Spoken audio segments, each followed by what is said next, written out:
I don't know why we don't study about human rights. Maybe we do in our civic studies, but it's not very prominent, culture here in India. And I think it should be that there should be a certification course or something about basic human rights, so that everybody should know. There are 30 basic human rights, and I think we all should know about it.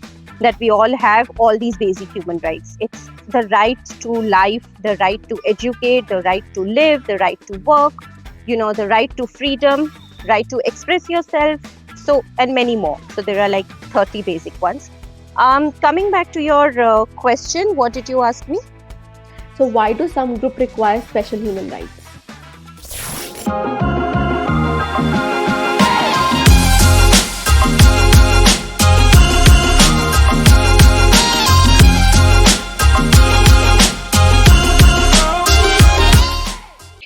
Hello everyone, my name is Jasleen Taluja and I welcome you all again to one-on-one session with Thought Leader by Seekho. So Seekho is a first micro-learning based community wherein you can learn just about anything you want to in a minute.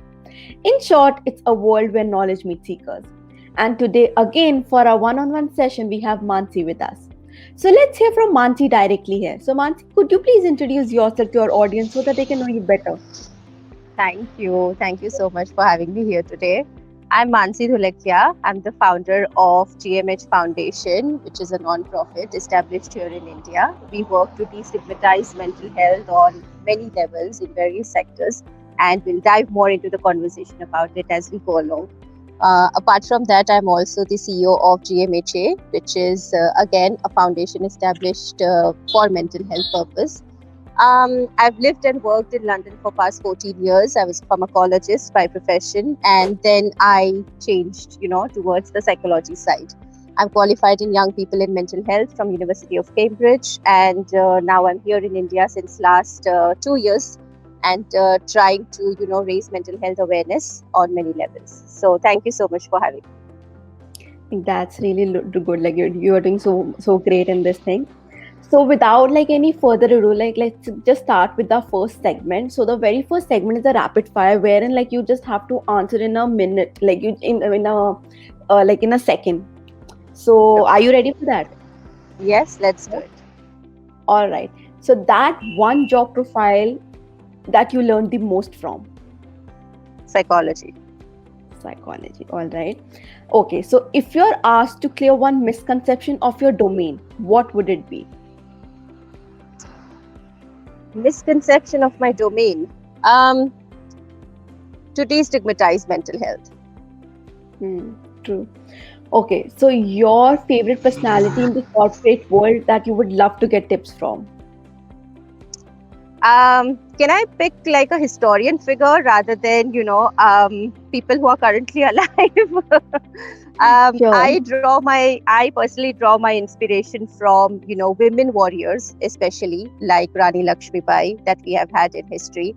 I think those women had immense strength and courage to do what they did in their time, and I think we could definitely learn a thing from too. Wow, amazing.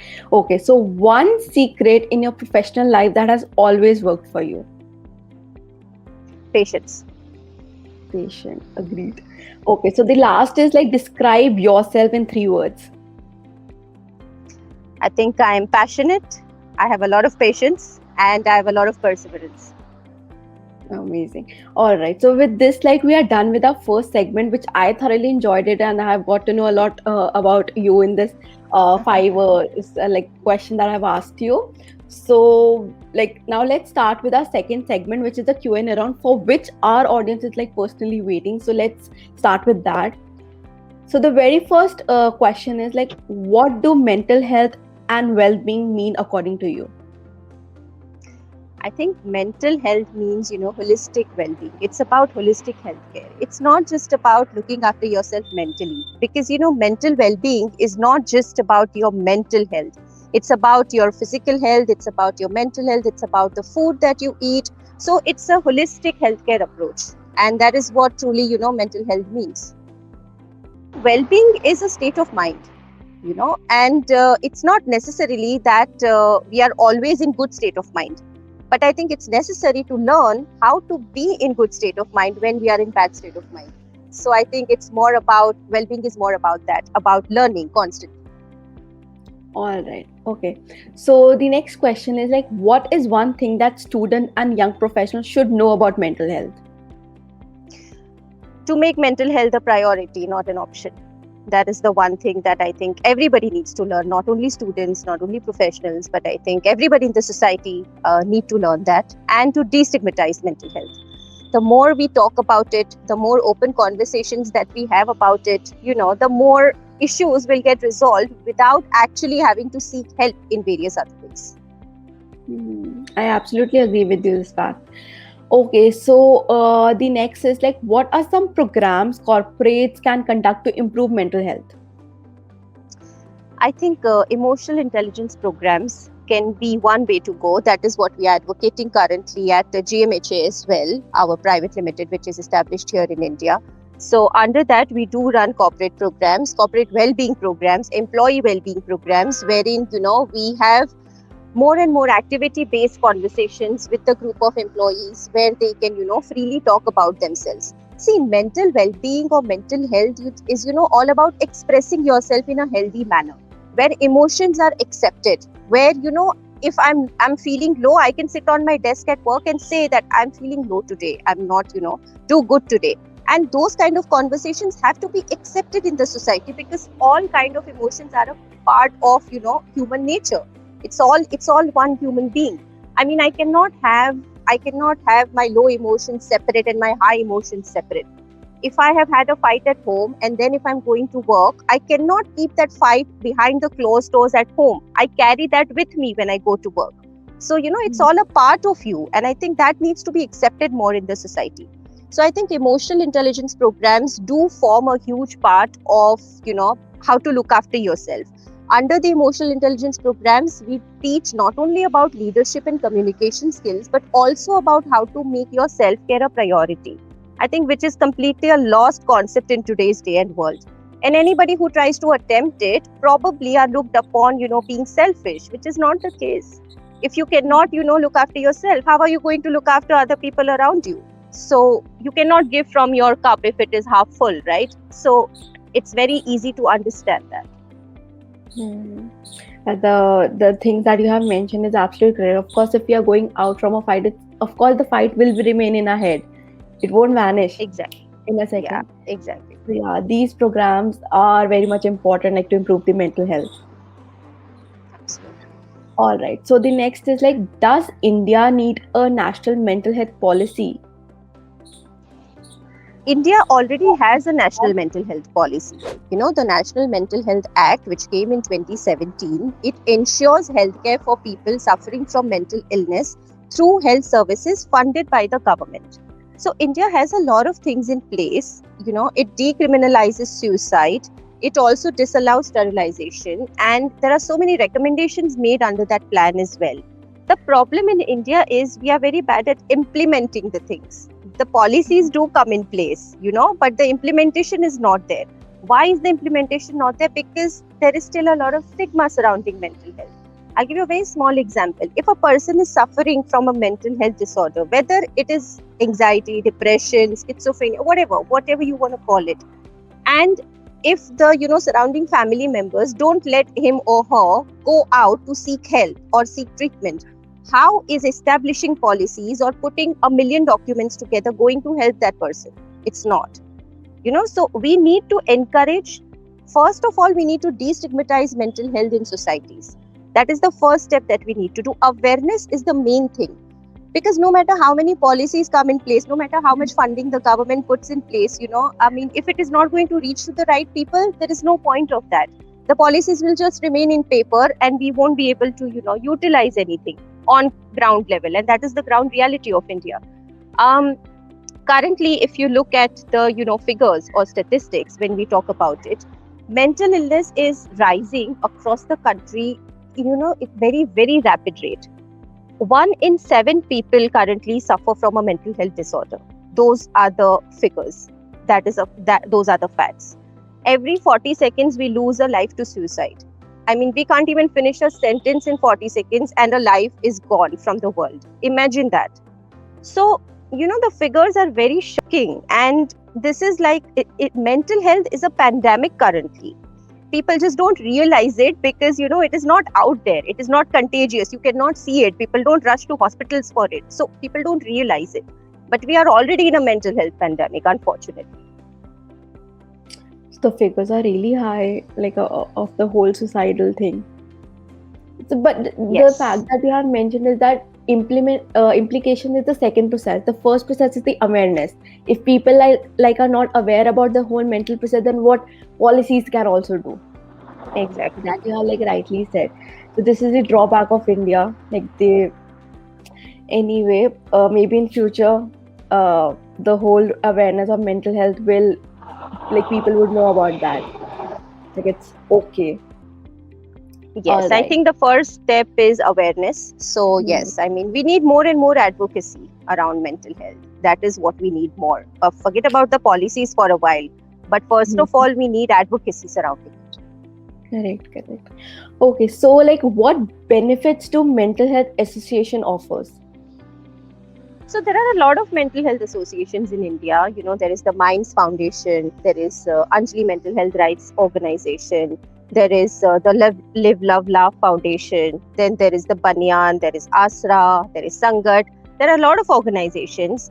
One of them is ours as well, GMH Foundation. So organizations are in place. A lot of organizations offer support and help in various, different kind of illnesses, disorders. For example, our organization offers help and support, 24/7 support. We have an email support open in which anybody can write to us regarding any particular illness, whether it is an illness, whether it is a general low feeling, whatever it is, but they can express themselves. And we have our psychologists constantly manning our 24/7, email support line.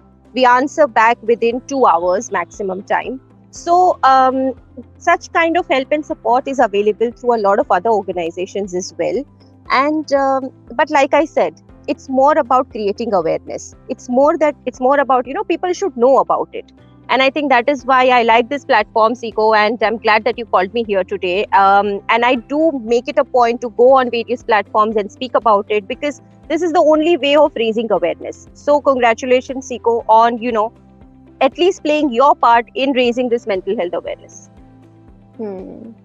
Yeah, like this is like really true. Like people, like with these platforms only, people will get to know why mental health, like what is mental health eventually.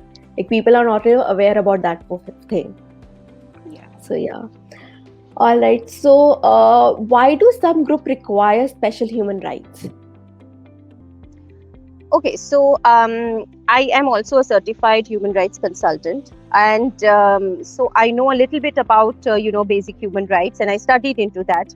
I don't know why we don't study about human rights. Maybe we do in our civic studies, but it's not very prominent, culture here in India. And I think it should be that there should be a certification course or something about basic human rights, so that everybody should know. There are 30 basic human rights, and I think we all should know about it. That we all have all these basic human rights. It's the right to life, the right to educate, the right to live, the right to work, the right to freedom, right to express yourself, so and many more. So there are like 30 basic ones. Coming back to your question, what did you ask me? So why do some group require special human rights?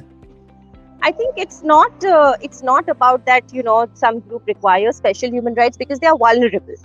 Like, women, underprivileged groups, children, people who are vulnerable require some kind of special rights. So it's not that, they have more rights than others. It's a misconception. It's not like they have more rights than others. And, so human rights are equal for everybody.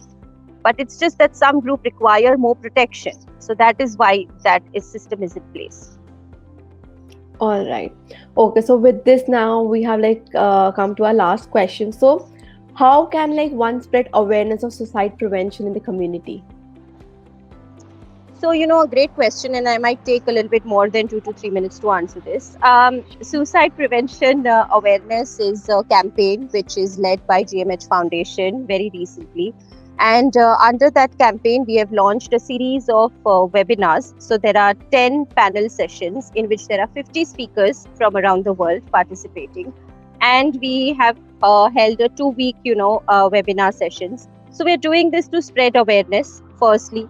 Secondly, we are also launching a suicide prevention course in which there is a basic course and an advanced level course. Advanced level would be for the professionals. The basic level would be for anybody who wants to have certification in suicide prevention, and they can help other people. Um, Suicide prevention awareness is a step again towards destigmatizing mental health. These kind of webinars, these kind of conversations, these kind of panels, it takes a lot of time, energy, and effort to build all of these things. But the only goal behind it is that, to raise awareness. And I think through our sessions, so all the panels are of various sectors. So we have one mental health professional panel, we have one corporate panel, we have one women's panel, we have one men's mental health panel. So there are separate, groups identified. And in all of those groups, so we want to cover various sectors of the society. The first webinar that we launched was all about students. So students came up and they were speaking about, how the pandemic has affected them, how not going to schools and universities have affected them, and I think all of these kind of conversations are very important, because you have to give somebody a platform to come and speak. And I think that is lost in our culture. We as Indians are programmed to just get on with our lives. And I think that is the most saddest thing, actually, because we as a culture are very friendly. We welcome our guests also like they are family to us. So why can't we look after our own families? Why can't we look after our own people in various different ways? So GMH Foundation has launched these few initiatives in that direction towards suicide prevention awareness. And we really hope to, make even a smallest difference out there in the world. Educate, empower, and enlighten. That is our motto. That is the motto of GMH Foundation. So through education, we are trying to launch these courses, certification courses. We are getting accredited by, universities, and we are launching these courses together in collaboration so that we can educate the society. See, destigmatizing is not something that can happen overnight, right? There is a process to it. So firstly, we need to educate the society. Then we need to empower the society. Empowering is next step. Empowering is by, showing them the way, showing them how to do this now. Because the first step is to identify. Then the next step can be to reflect upon it and see that, how you can manage it. That is what emotional intelligence again is all about. So we have also launched emotional intelligence programs in schools and universities for the same reason, to, curb the anxiety and depression, the rising rates of anxiety and depression, which are there currently in the country. So, lot of the initiatives have been taken in the right direction. So we really hope to, see the impact. I think once everything is in place, and ask me after 6 months, what is the impact, and I'll tell you. All right.